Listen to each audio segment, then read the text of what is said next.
Law and Order, SVU Season 26 Episode 5 gives us yet another reminder that we're not supposed to trust strangers on the internet, especially not if they start asking us to send nudes when we still don't really know them. But, unfortunately, that's not a lesson anyone's going to learn from this episode. The hour fails to give us anything to connect with that will cause the warning to stick with us. Also, let's be real here, it's 2024, nearly 2025, a crime against me, personally, that this year is already almost over, so that's about the only way a lot of folks do meet new people at this point. Like, where else are we going to make new friends? Work, hard pass. Just, like, going out and talking to strangers in public. Think not. Thankfully, though, the way, Economics of Shame, actually deals with the sexting part of its storyline feels at least somewhat based in reality. As in, it's not like a whole, wow, look at this newfangled thing the youths are doing, issue. Also of note, we never get the impression that anyone's trying to blame the victim. And the performances, particularly from our guest stars, work. Aside from that, though, something just doesn't click. Better time management, which, admittedly, is a skill I've never had in my life, might have taken this episode from, well, that was an SVU episode. Looking forward to background noise next time it's on, to something more. But, well, nope. Case in point, very early in the episode, Kelsey is about to jump.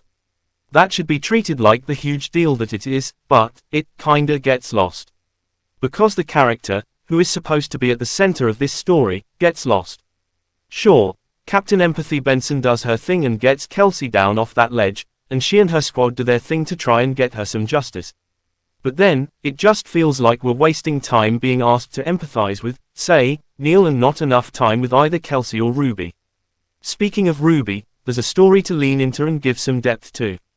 Like, you want your audience to care, to stay glued to their TVs, to want to watch this over and over. Make this whole case about her, and go big on how gutting her story is. Done. Then, there's Velasco's undercover gig.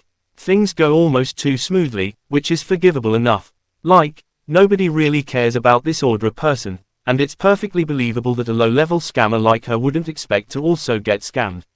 On the other hand, the choice to make the Juan Pablo date so quick necessarily made it feel like, just as we were starting to get interested in the Silva Bruno conversation, it was already over. Same goes for the Velasco Silva Bruno scene after that. Basically, Law and Order, SVU Season 26 Episode 5 is a mostly watchable, if sometimes, kinda surface level, hour. It's fine enough, and after being less than satisfied, to say the least, with the previous 2 chapters in this series' very long history, I was kind of ready to be like, okay, back on track. But, well, the ending happened. If we're going to make a whole big thing out of Kelsey being a reporter who people need to trust, then no, she can't lie to her audience about spending time undercover. It paints the victim, who we're supposed to care about, in a terrible light. If the people who count on her for vital information about what's going on in the world can't trust her with a detail she didn't even need to include on camera, can they trust her at all?